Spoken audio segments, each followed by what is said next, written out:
Well, I did go to the Dropkick Murphy show last night. You did. And since then, I've been getting targeted ads for plus-size scally caps. I swear to God, it's just like, and it's a skinny guy. He's he's got like a a Irish giant head. big head. He's like, is your noggin too Irish for traditional headwear? I want to look like Peaky Blinders, but I'm too smart. It's with the craftsmanship, but they're doing it like with the attitude of plus size, like fashion. Oh, it's body positivity. Yeah, exactly. For Big Irish heads. Yeah, drunk off-duty cops. Traditional headwear doesn't meet the needs of a man with alcohol bloat of this scale. That it is fun how all fashion just tilts towards fat guys. Like it's just sort of like sweat wiki technology. Oh, have you if ever, you're an athlete or a fat guy? Oh man, have you ever bought one of those shirts, like the fat guy shirts? Yeah, of course. I'm a fat guy. I hate them. They're like longer and they're shapewear. Yeah. But they it's just Spanx for men. They make me feel like a sausage, like an overstuffed sausage. And then I'm like just itchy and sweaty, and then I'm doing that thing where you're pulling down my shirt. And I'm like, I'm not even a fat guy. Like, I feel too insulated. Are you gonna get the Kangol? Are you gonna get the really big hat? I only respect like people here are really confusing the Kangol versus the scally cap. Sure, You're not just sure. turning it one direction. Like Sam Jackson is Kangol. Yep. RFK Jr. is just ripping off how Denzel Washington dressed in the 90s and walked. RFK, the equalizer. Yeah, no. Is there a show out that's making people do this? That's finally letting rich guys get their shine? What do you mean? Like where the... Well, there's like this whole like fashion like thing happening now too, where they're like doing lookalike contests of RFK Jr. and it's like, oh, all these tall rich guys are like dressing. Oh no! So Oh, that's where the look, because the lookalike thing was like a big phenomenon like a year ago. Yeah. There was like Chalamet and like Yeah. it's gone all the way to RFK. Yeah, and it's like all these kids Jesus. already look like inbred Irish guys. I don't know what you want. But now they're just like, no, I'm handsome and I ignore my wife. God has gone on vacation. God's been gone for so long. God has gone on vacation.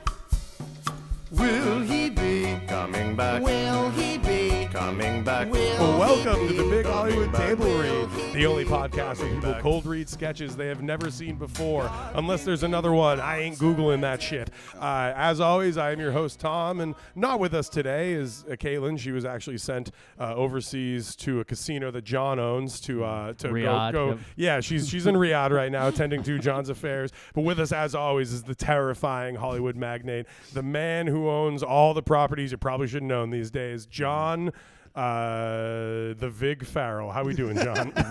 Oh, I'm bigging it up, baby. Oh, I can't say that. That's close. That is a little close. We're going to have to edit that one out. I'm beautiful. How about that? Okay. And returning to the table of Hollywood successes, returning Stubbs A-list multi-time superstar Raoul Byron. How we doing, Raoul? It's good. It's an honor to be in the presence of someone from the House of Saud. Yeah. Thank you. You're using oud, the cologne, under your thobe. I've been researching. Let's eat a camel hump together, baby. That sounds racist, but they do. I've been practicing falconry. It's a delicacy, right? It's not. It's gross. It's all fat. But I've it's not exactly falconry, but I've been throwing pigeons at homeless people. That's so. the same thing.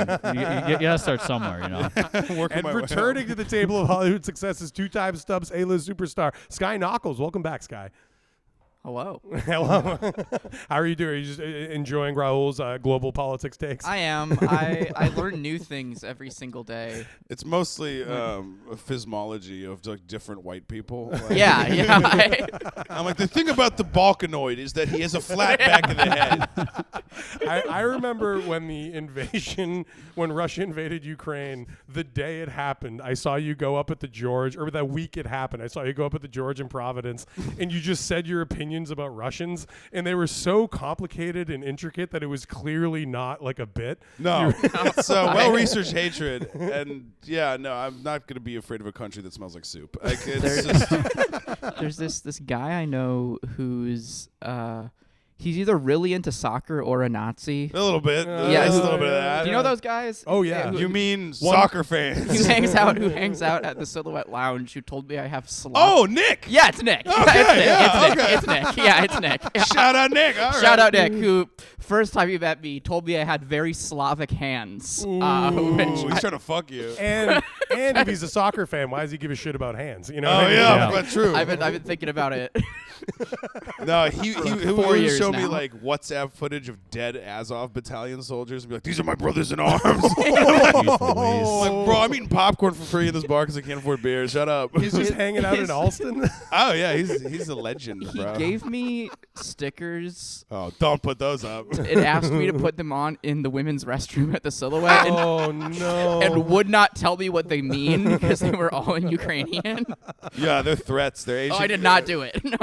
Yeah, I bet they all translate to peace and love amongst all brotherhood of man. Yeah, no, he's my favorite kind of skinhead where he's just like, I know I'm indistinguishable from the bad kind of skinhead, but that's on you to find out. Yeah, it's always a white Turkish guy who's like mean a Lebanese guy? I'm a good one. Let's do the first sketch. I want you to put these stickers up underneath the Jim Morrison portrait. Yeah, listen, I'm a Redskins fan for the name only. Oh my God, we started hot. Okay, our first sketch is a Sean Sullivan sketch. Shout out Sean Sullivan. Thank you for writing sketches. Please come back at the show. Okay, let's see. We're gonna have Sky. You play Bronwyn. John, you're gonna be Hercules, and Raoul, you're gonna be Radio. Like the Cuba Gooding Jr. character. Hey, voices and choices, man. We're already pretty far down the garden path for 10 minutes into the show. Yeah, the Vig. Yeah, it's listening to the podcast. It's mostly about Russia. All right. An old couple who looks like Archie and Edith Bunker are sitting in recliners and listening to one of those old-timey radios from the age of jazz and home ownership. They're Bronwyn and Hercules Hamburger Fist. Bronwyn is looking at the radio, but there's no screen. It's like she's waiting for the TV to arrive. Oh boy, Hercules, wake up, Hercules. Oh, fuck. Is it starting? Where are my glasses? Where are my papers? Oh, Hercules, you don't need your glasses. Listen, it's starting. A trumpet blares out of the radio/future TV like they're about to hear a royal decree. Hercules, I'm so nervous. Where the fuck are my glasses? Where the fuck are my papers? I do wonder, but it's impossible to tell. Bronwyn reaches under her ample ass and pulls out a pair of glasses and a stack of receipts. I bet they smell unbelievable. Oh my God, Hercules Hamburger Fist. I found your glasses and your papers. Oh, Brownwind Hamburger Fist. I love you dearly. Aw, thanks, honey funny. I'm so nervous about tonight's results. Won't you tenderly hold my hands in front of this old-timey radio as the show begins? Though there are those good old-fashioned values on which we used to rely. Okay, cool it, Family Guy. We need to watch the radio, but with our ears. They tenderly hold hands in front of the old-timey radio as the show begins. Welcome, ladies and gentlemen, to the results for the 39th Hunger Games. Oh boy, I'm so nervous. My name is Fort Sandoval. Oh, I love this guy. Shut up. Tonight we start off with some sad news as we add another 4 names to the list of fallen competitors. 4. Oh, Hercules. Oh no, our boy is definitely dead. He's as dead as French toast. Shh. Relax, my dear. It's okay. He's a hamburger fist. He's strong. Don't fret, though. The dead kids were 4 of the poor ones. Bronwyn is getting real hysterical now. It seems like this radio report is upsetting her so much, she should take a media studies class. Oh no. The first death was an individual from District 8. We're in District 11. Thanks be to God. What a freaking relief. Thank the Lord, what a blessing. It feels like that information should have been provided. Thought I'd just throw it out there, since no one else is doing their job today. Hey, eat shit, buddy. I'm supposed to say what some guys do on the news, not read your whole fucking biography. No, it's fine. I'll do it. I'm just an old father whose son's fighting in the fucking Hunger Games. Whoa, you can't say Hunger Games. That's an IP issue, asshole. You want to get sued? Careful, Hercules. Getting sued sucks. Sure, why not? I might as well, the way this idiot is running things around here. Hercules, what has gotten into you? I mean, I've got plenty of time to give pertinent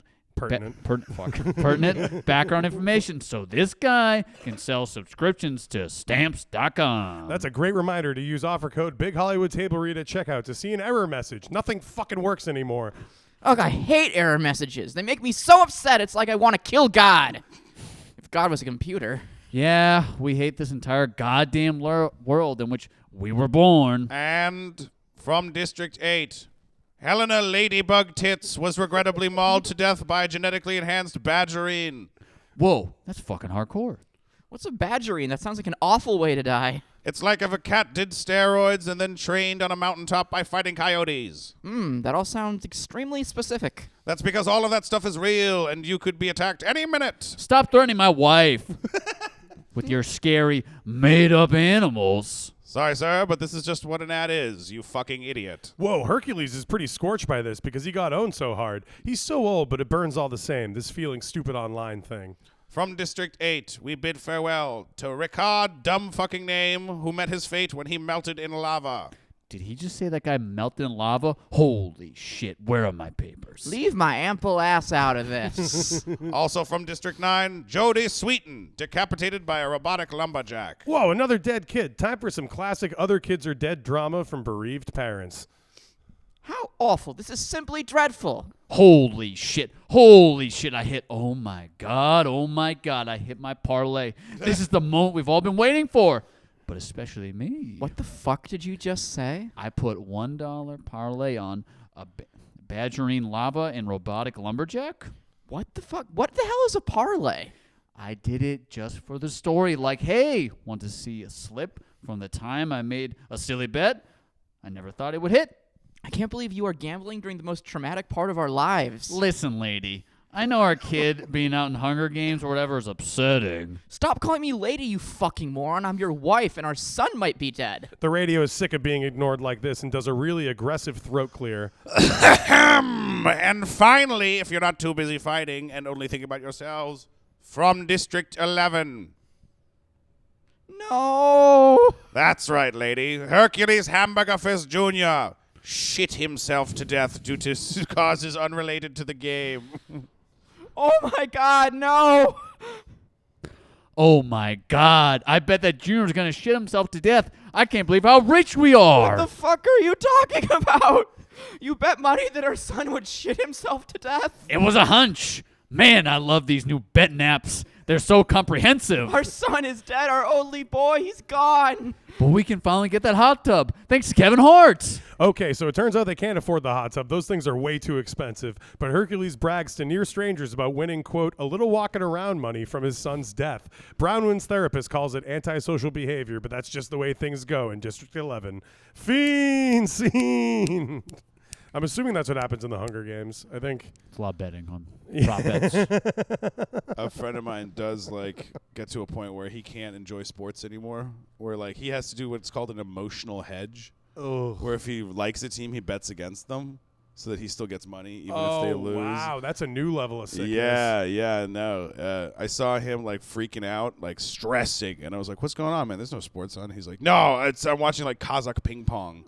Yeah. That's it. Always goes to Eastern Europe racket sports by the end of it. Yeah, which It's are always famously that. not rigged in any way. No. It's not like just mafiosos. Oh, thank God, because I just put $1 million on it. That is you saying the emotional hedge thing is very it's like gambling is sort of like if people get into dominatrix stuff or violent or whatever, it's like pleasure and pain and all that is just maybe don't go all the way down that hallway. Yeah, you know guys are what I mean? subs for DraftKings. Yeah, maybe if you're I need the pain and the pleasure of watching tennis on a Tuesday, it's maybe scale back the pain and the pleasure. Yeah, but then they hate the actual sport now because they're like, I feel nothing. I'm numb to this. My dick isn't doing anything watching this football game. I need that pleasure and pain. Kazakh ping pong is the electro play of sports. Jesus Christ. Yeah, you can only do it in Germany. Oh, yeah. Yeah, let's talk about racist soccer fans. Oh, my God. Those Kazakh ping pong fans are so anti-Semitic. I know. It's also the way that people act. If you just came to this country today and you just learned how everyone behaves, wouldn't you think gambling was legal for 50 years? No. How quickly it just became everyone you know is doing this all the time. I wouldn't, because it is legal in every other country. And you know what? It's not crippling their economies anyway. There's not 18-year-olds bankrupting their families. Yeah. Because the difference is you can't do it on an app in other countries. Oh, they still don't let. You have to physically go to the world's most most depressing place where people are losing all their money in front of you. Of course. To lay a bet at a sports book, which is how it should be. You shouldn't be able to do it on the toilet. Yeah. I read a thing on Defector, and it validated how I felt, which is basically that all gambling addiction, like all of the gambling addiction, like, I don't know, like guides, the medical science on how to avoid gambling is all Brought based to you by DraftKings. it's all based on your physical proximity. So the apps destroyed all of.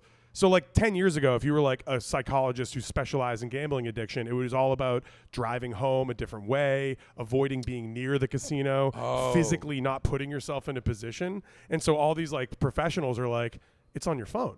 Like all of our strategies are to keep you physically away from it. And now it's just on your phone, which is why once a year before the Super Bowl, I go to Encore at like 11 in the morning. I drive there and I walk through that fucking maw of suffering and pain. And I bet on the Super Bowl and I leave. And to get my money, I have to go back. As it should be. Yeah, exactly. No, I kind of feel the same way about legal weed, where it's like if you can't maintain a relationship with a human being to the level of weed dealer, you shouldn't buy weed. Like, you shouldn't be able to like skip having to look at like someone's blacklight posters.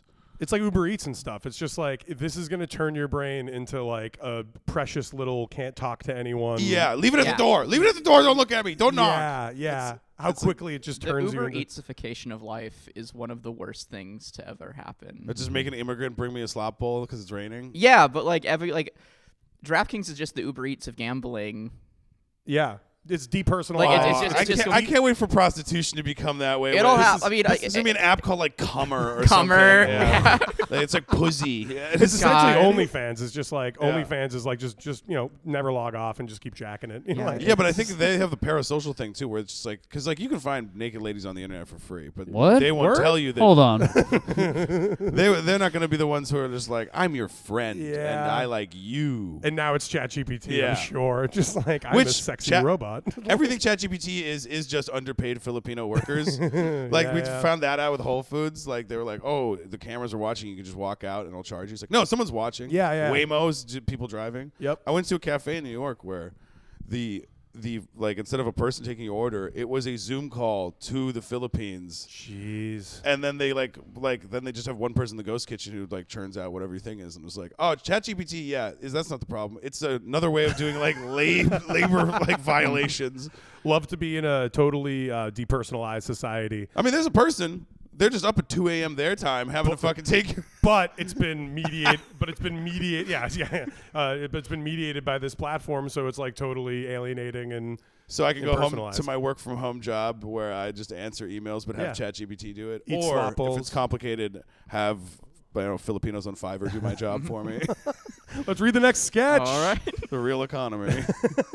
It's a Zach Norton sketch, which normally is like kind of dark and fucked up, but. Coming out of this conversation, get ready for a ray of sunshine. Don't worry, it's just a woman with dementia. Oh, demented. That's all it is. Okay, so let's have Sky. You're going to be everyone in mauve, and Raoul, you're going to be everyone in green, and John, you're going to be everyone in yellow. Mm-hmm. Thank you, Zach Norton. This is quite the journey. Old photos are scary. For instance, what if you said cheese and died? That happens a lot. We're in a nursing home where old photos go. Old Mrs. Wilson is being visited by the kindly nurse. Hello, nurse. Hi, Mrs. Wilson. How are you doing today? Oh, I forgot how I'm doing today. That's okay. It knew that from a clipboard. Wait, nurse. I'm sorry. I wanted to show you something. Oh, please, go on, sweetheart. Well, I wanted to show you my old photo album. Yes. Yeah, you did this just yesterday and the day before, but I would love to see those pictures again. Now, you see, I have a photograph here, and that is my grandson and his grandfather. They went out into the woods together. Yeah, that's very nice, Mrs. Wilson. I'm glad they had that time together. Yup, see, there's a picture of them both standing together in the woods. Wow, two handsome men. But Mrs. Wilson, may I ask, who was with them who took that photograph? Mrs. Wilson does a quick mental Control-Alt-Delete, and the Windows logo flashes through her mind. Scored by Brian Eno. No, no, but they were definitely alone. See, you can see that. They're both alone in that photograph. But who took the photograph then? Did I show you my caroling doll collection? I have photographs of that, too. Mrs. Wilson, I'm kind of freaking out here. I need to know the photographer and who or what that was. These are caroler dolls. They are for Christmas. There was a holiday back in my time. I took pictures of all my dolls. Mrs. Wilson, I need you to think. Did they have a friend? Did someone they know take that trip with them? Christmas was a holiday where we would all make fun of kids that spun tops. It was cool. Ugh, I'm so creeped out. Who took this photograph in the woods? Make it make sense. Code green, code green. The alarm in the nursing home goes off. It's a code green, which is when an old person says something Gen Z doesn't understand. The helpful attendant arrives immediately. Hiya, nurse. What can I help you with? Is someone talking about 8-track cassette tapes? It's Mrs. Wilson again, and this time it's not about REO Speedwagon. It's just look at this photo. Damn, those are handsome men. Yes, but look closely. Who took that photograph? I don't know. Some guy? First of all, that's sexist. Secondly, we don't know. It's spooky. I have the chills. It's flaring my pre-COVID. Pre-COVID, what's that? I've also never heard of this. People that never got COVID can have flares too. It's so scary. When are we playing balloon volleyball? I can't. I'm scared. I'm unsafe. Okay, relax. Take it easy. I have another photo album. Oh my God. Who did the binding on these photo albums? Was it ghosts? Was it the freaking Blair Witch? You've seen the Blair Witch? Of course not. I obviously went to a PG-13 med school, so I've only heard the myths. Okay, calm down. Just breathe. It's okay. It's okay, sweetie. I just have these photographs and wanted to share them. No, tell me who took these creepy photographs. Mrs. Wilson gives the big toothless smile, and that's a plus 30% on Stephen King vibes. Yeesh. Who took her goddamn teeth? What is going on? Hey, those teeth weren't here when I started my shift. Let's take a step back. To do what? To get a photo shoot from another ghost? Is it picture day at Poltergeist Academy? In this nursing home? End scene? Wait, who narrates this? Now someone is dialing into a podcast about otherworldly things to share their story. Crap, it's that nurse. Along with the host, podcast host Jack, and third mic Jeff. And the podcast theme is playing. It's spooky. And that's why I use BetterHelp. I like the idea of psychiatry. When it's remote and helps me run a spooky podcast, even better. Which brings us to the first otherworldly story today, with Mackenzie. Welcome to Mackenzie. Hello. Hi, Jack and Jeff. This story is so spooky. I was afraid to bring it to you. No, we already talked about it, and I'm glad you did. It's super weird. Could you share it with our audience? Yeah, so I was working in a nursing home. Whoa, holy smokes. Sorry, are you okay? I got the chills. That sounds like a very liminal space. So liminal, like subliminal. You could say subliminally liminal. Whoops, Jack mindlessly started scrolling on his phone and forgot what they were talking about. Well, okay, so you like worked there? I did this like 10 years ago, and I grew up on a farm. Actually, it was like a cul-de-sac next to a farm, and then I worked as a nurse because I had a friend and her dad died. Whoa. Okay, sorry, just a reminder, I am not a therapist. BetterHelp is good for having a friend with a dead dad. Seconding that about the app, it's great and easy to use. Yeah, anyways, so I had this very old lady I worked with, and she would show me her photo albums. That sounds horrible. Specifically the part about having a job. And they were normally regular photos until I asked who took the photos. Whoa. A spine-tingling twist. Wait, we don't know who took the photos? That's the weirdest thing ever. I would just keep grabbing her and shaking her and asking who took the photos, and then she'd call the attendant. Do you have the attendant's name? Can they confirm this story? Well, that's the weird thing. The attendant doesn't return my phone calls. Spooky. That's a spooky thing. What do you think it means? I just recently learned to open myself up to this kind of thing, and ever since it's almost like I see ghosts wherever I look. It's been a wild ride. Calming music now plays to round out the podcast. This is the part where we heal and ask for money. But ever since this incident, I'm now very into spirituality, which is expensive. So I've grown a whole bunch as a result. That's crazy. I use Wix to build our website. That's right. Wix and BetterHelp. Use promo code EXPENSIVE and sign up now. Who knows what this lady is talking about, but these guys are going to meditate about it later. Scary. Fiend. Scene. Living cinema. Scott, you have the best old lady voice I've ever heard. Thank you. I felt like there were some synergies there. Yeah, it came from a place of true joint pain. 2 B's for a nickel. I found okay, so like I've been obsessed with 6'7" because I fucking love it. Oh, Because really? it pisses off the right people. Like people were like, I don't understand it. It's stupid. Then you're 6'7". I think 6'7" is the best thing the children have come up with It so is. far. Like It is. that's going in the books as an all-time great for Yeah, me. but- like There's an OG 6'7". 23 Skidoo. I've heard about 23 Skidoo. Oh, I know. I yeah. figured because of your voice and the old ladying. Yeah.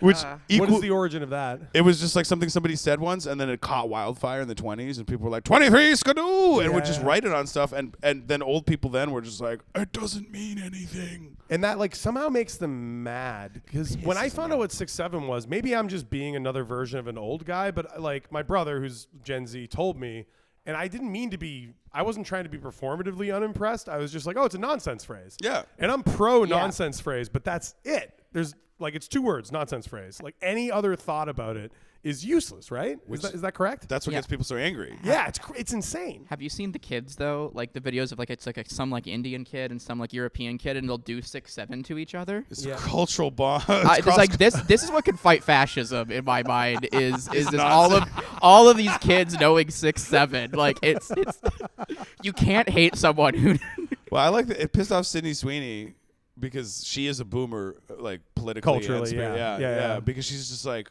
what is it, like 69? And it's like, no, that's exactly the wrong thing. You're trying to apply a thing to it. they did a Get Out type situation on her. Like that's Right. an old lady's brain. With With Andy Sid- Rooney's brain. Yeah. They it's like Let me tell you about 6'7". they did something terrible to Sydney Sweeney. Like, My blue jeans.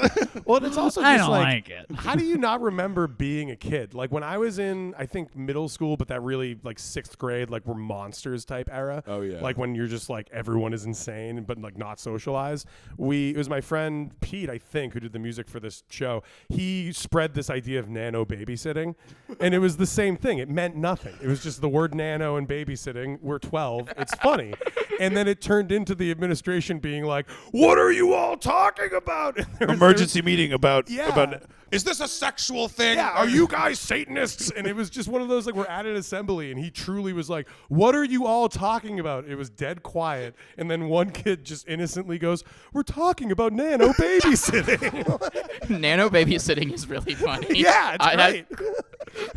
Just watching an old man's brain fry because he's like, but it doesn't make sense. It's Yeah. like, neither do you. Like a 12-year-old mind is like undefeated, you know, Yeah. because it's just like you're smart enough to know how dumb everything is, and then you just watch everyone melt down about fucking 6'7". There's or a whatever. subreddit of people asking people to explain jokes to them, and it's just that's exactly it. It's just like, sad. I don't understand what. Yeah, so sad. Yeah, I get all sad. jokes forever.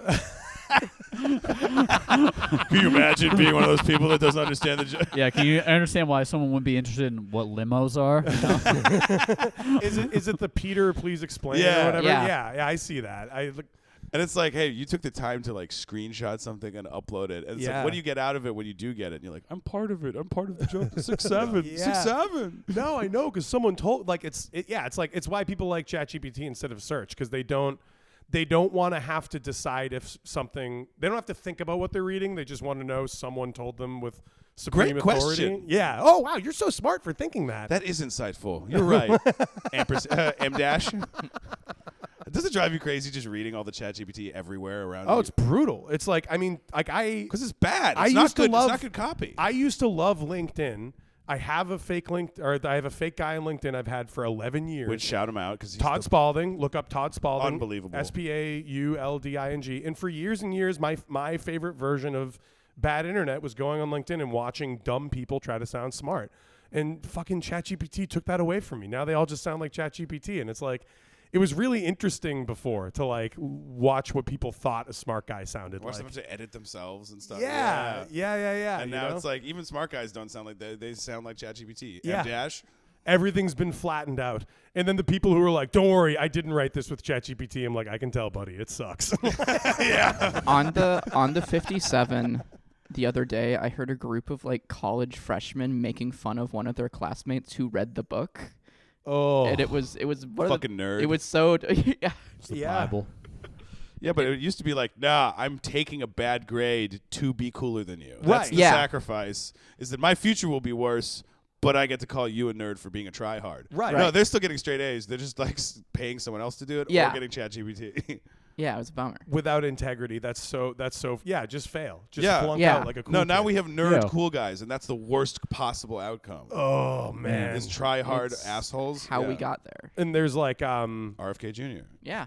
there's like I went to UCSD for some reason, which is like a math and science banana school. slugs.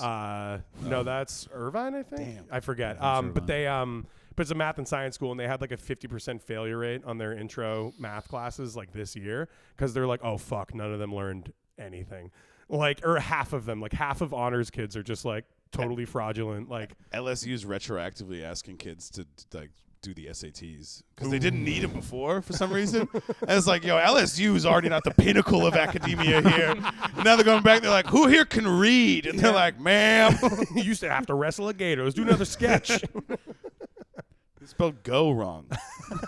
Waterboy is good preparation for what all that is about. And you're like, oh yeah, it's really like this. This is Kathy Bates eating a crocodile. Yeah, how are they gonna lie about reading Infinite Jest now? It's not even fun to do They anymore. don't even crack the spine. It's just on Yeah. their nightstand. They I'm didn't reading st- Infinite Jest with my boyfriend's mom. That's oh fun. wow, you're book Yeah. clubbing it? Yeah. That's crazy. That's upsetting.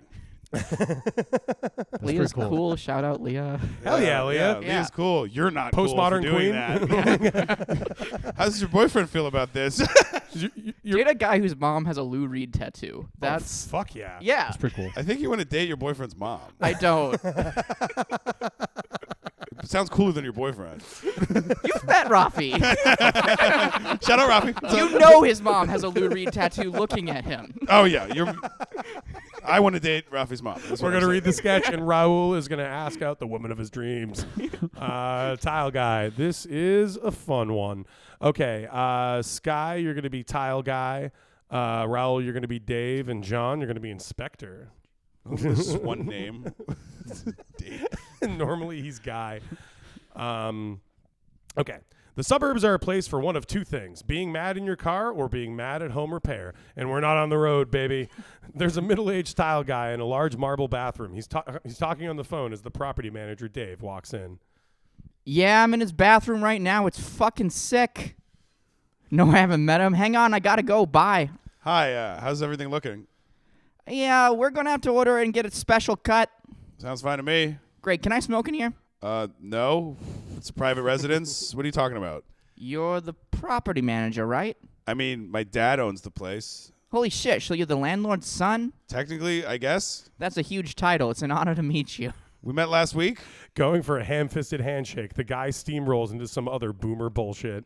You know, I bet you've never even heard of call waiting. I'm sorry, is this about tile? No, I mean the thing on the phone when someone calls you, but you're already on the phone. Right. Is this important?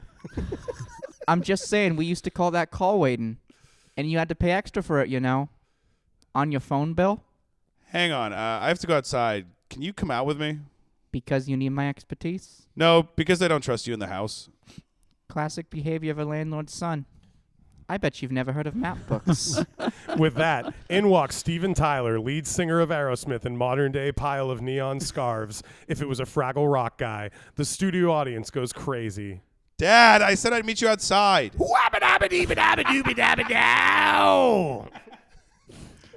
Mr. Steven, I am so proud to work for you.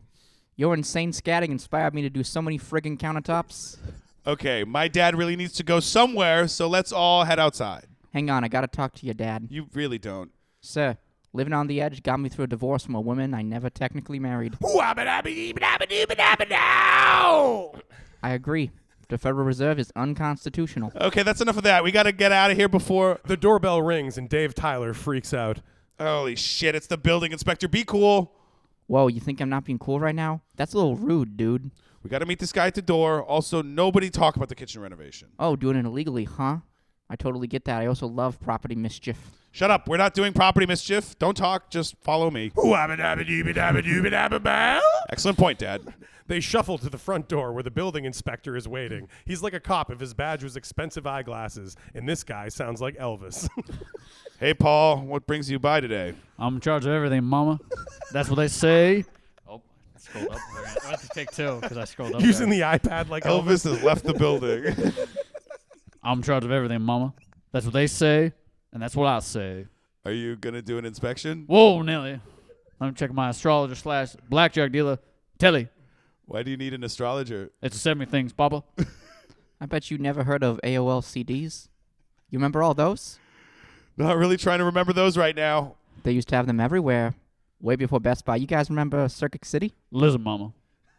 I remember Circuit City real good. Fuck it, I'm gonna have a damn cigarette. Tile guy sparks up. He's ripping a cig the way a cool guy does. Hey, I told you not to smoke in the house. That was way before this whole place was a honkin' on Bobo. That's the truth, brother Mama. Put out that cig. My dad is a throat cancer survivor. He survived a lot more than that. Am I right, Steve? And you're going to let this guy smoke indoors? You're supposed to be the building inspector. Ain't a public structure, Daddy-O, which makes that A-okay. This might be the Sig talking. Before landlord's son, you're not very cool. I'm not trying to be cool for you, man. You're just the goddamn tile guy. Maybe you could take a little cue from your pop and all the incredible things he did. You can say that again, Stevie boy. Humana. The tile guy is leaning in the doorway, blowing huge clouds and getting real familiar with the home. Hey, Mr. T, I listened to your autobiography, as read by Jim Brewer, and I gotta say, it's a real masterclass. You know he can't understand a word you're saying, right? Whoa, that's a bad mama jamming thing to say. Yeah. Show some respect to the guy who co-wrote some of Aerosmith's greatest hits. I'm not kidding. Have you noticed that he's wearing 3 pairs of sunglasses? That's part of his swagger, Daddy-O. What about the fact that I have to drag him around like a Hot Topic scarecrow? His brain is gone. Stop disrespecting your daddy, Mama. Sorry, can you do that one more time? Yeah. Stop disrespecting your daddy, Mama. His thoughts have been destroyed by hepatitis and epic anthems. The man is a living, rocking vegetable. And that's why I love those riffs in my truck. Whoa, baby Tyler. You're an old man. Seems really disappointed. Wait, you can understand what he's saying? Oh, you got it now. Us old hounds stick together. Wait, are you secretly Elvis? No, sir. I'm a Dapper Dan. A part-time Elvis impersonator. Oh, that makes sense, actually. So you're able to decipher this leather-clad rock-hard Muppet? Whoa! It works. It plays. That's right, buddy guy. Dave realizes he can finally communicate with his insanely addled gajillionaire father.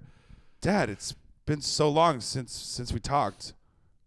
Are you proud of me? Really? Do you think I'm kind and trustworthy? Steven Tyler does his twitchy, head-rolly version of what might be eye contact with his mentally estranged son. Oh, this is like a VH1 movie. I love VH1, Mama.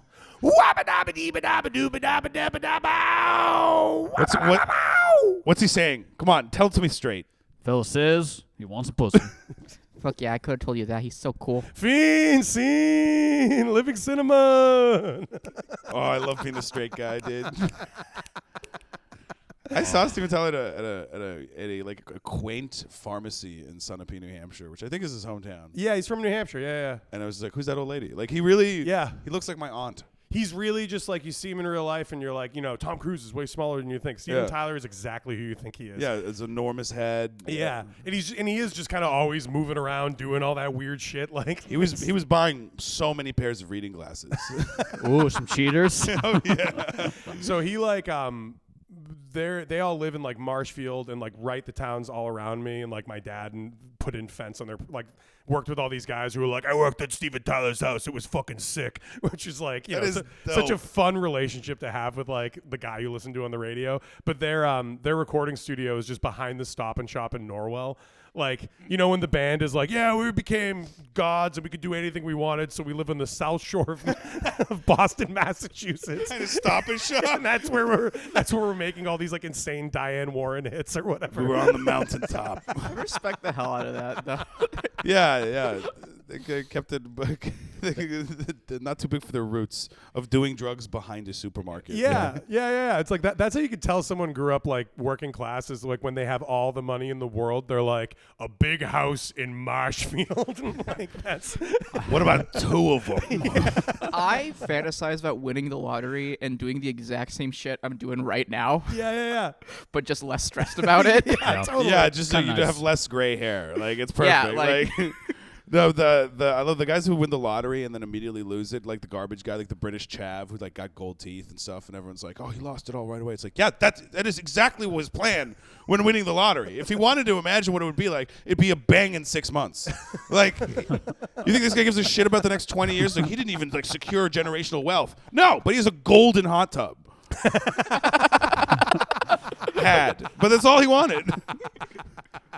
He's literally blasting better to burn out than fade away. Like, I don't know what you want. I know, and especially in an era when like wealth has concentrated so intensely, seeing someone have $100 million and not trying to turn it into $1 billion is like it's honorable. Feels humanitarian. You're like, oh, that's the best person on earth. What a charitable billionaire. He's only spending it on his own hedonistic pleasures, so his children can't get it. Wow. Wow, he has a dozen Fabergé eggs. He's eating them. Like, you used to be an asshole if you didn't build a library. Now you're a good guy if you don't build like an abattoir for people. Like, yeah, if you don't impact elections for 200 years. That was great. Yeah. Thanks, man. My favorite thing is I'll say to someone, especially because I do a lot of voices and everything, people think I got it. So I'll be like, name any Aerosmith song. And like they think I got something, and then it's just that.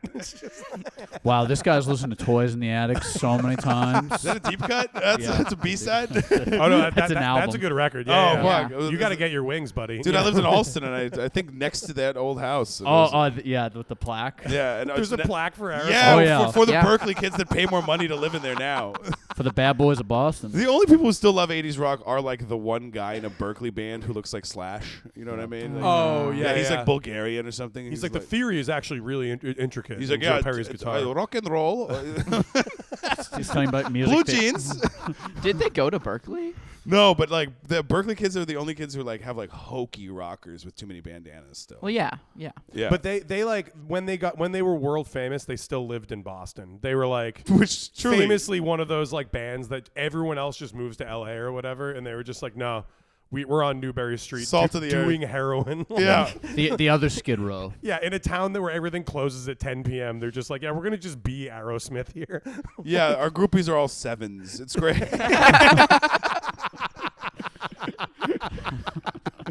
Let's do the last sketch. I'm glad. I thought you were gonna. I thought you were other thing about the groupies.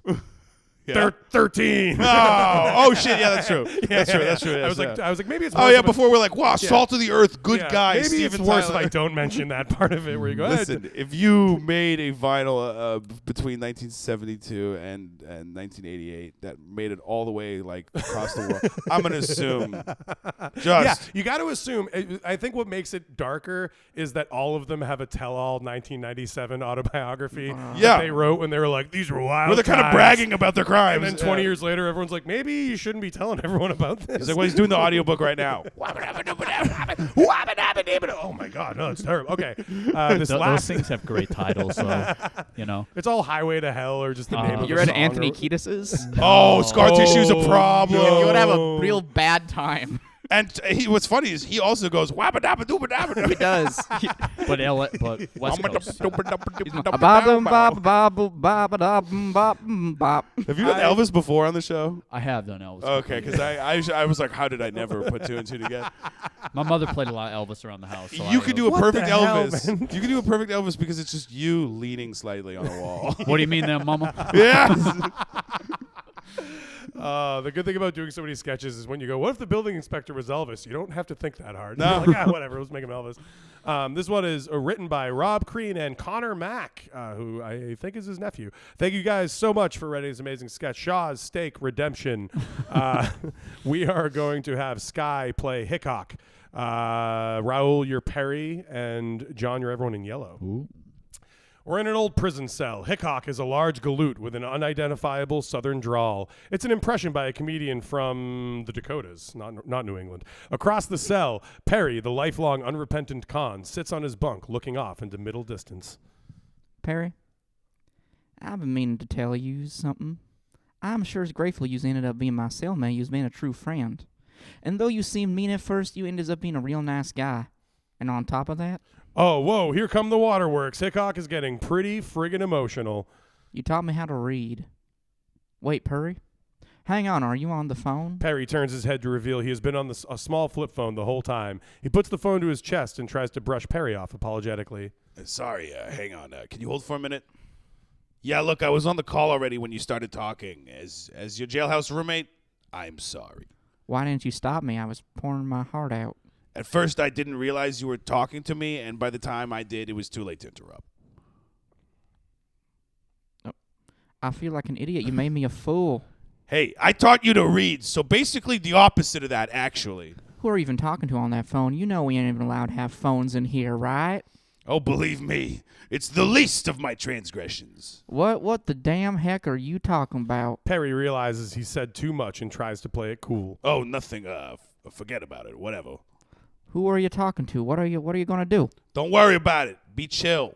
You're breaking out, aren't you? No, not even. Shut up. I can't believe it. You're breaking out. Okay, keep it down, all right? You weren't even gonna tell me? I can't do a fucking You're fine. You weren't even gonna tell me, and you aren't even gonna bring me? This is why I didn't want to tell you. I knew you'd want to join me. And listen, Hickok, that is a bad idea. I'm talking B-A-D bad, like the man sang about. Why? Because I'm slow? Because I'm clumsy? Because I'm dim-witted and can't control the volume of my voice? The guard down the hallway is extremely annoyed with all the yelling. Quiet in there. Keep it down. Sorry, we love you. This emotionally satisfies the guard. So you're saying you don't think my loud, clumsy, and slow ways, which are both mental and physical, will get us recaptured? Well, I mean, of course you get us recaptured, but that's not why you can't come. Oh, I get it. It's because the simple old Hickok likes to steal to do morally questionable things that you might have to do in search for freedom. Once again, that is totally beside the point. I'm just too sweet and too simple. Isn't that it? No, that's not it, Hickok. Hickok dramatically looks away and delivers this next tirade to every actor's favorite partner, the wall of a fake prison. Oh, I get it. It's happened again. I misjudged our friendship. You were like a brother to me. But to you, I was a mere distraction, a trifle, a bauble to occupy your mind while you awaited your great escape. Gosh, I'm stupid. You done it again, Hickok, you dummy. You done it again. No, listen, I care about you, buddy. It's just, you're in here for unpaid parking tickets. I told you it wasn't my fault I couldn't read. You're out in 2 weeks, and you wouldn't even be here if you'd agree to pay the $75 court fees. I refused out of principle. Knock it off in there. I'm watching my phone. Come on, please, keep it down.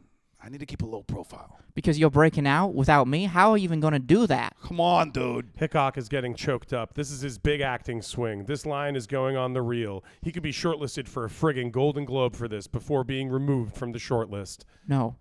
Forget it. Don't tell me. Don't give me a second thought or a postcard. Don't look back and I'll just read about it in the paper. Right, because you know how to read now? Yeah. I know how to read now. Because I taught you.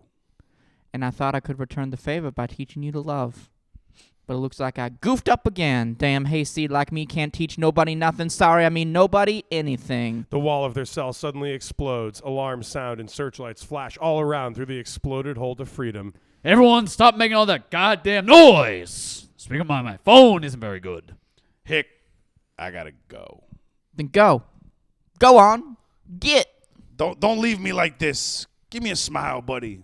Look, in 2 weeks, we'll both be free. Fade to black, and a newspaper spins onto the screen with the headline, Pyro Perry peels out of a pen. There's also a byline under the headline. Whoa. So-called best friend was never invited to the daring break. Above the fold, we have a huge photo of Hickok with the quote, I thought we were friends. Fiend scene. Written, I'm assuming, while they watch Shawshank Redemption. For sure.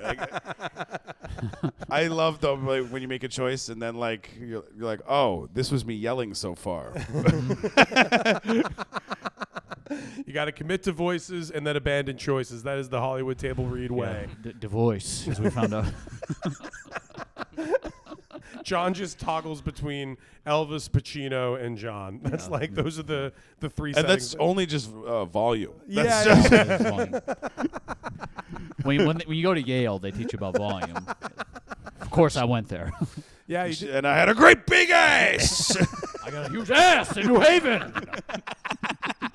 If that was the big Hollywood table read, oh my God, snaps all around. We lived cinema. We made voices. We did choices, and it was incredible. Raoul Byron, thank you so much for doing the show again, man. Hell yeah, anytime. This is my favorite thing. Of course, fantastic seeing you. Follow Raoul. His Instagram is linked in the episode description. And Sky Knuckles, thank you so much for coming back. Of course, anytime. Thank you. Super fun. Follow Sky.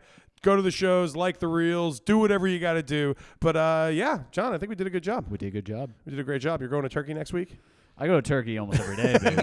More hair plugs on top of hair plugs. Well, I'm getting the rock and roll surgery soon. I'm going to be able to play guitar like Jimi Hendrix, and then I'm getting Gene Simmons' tongue, baby. It's going to be fun.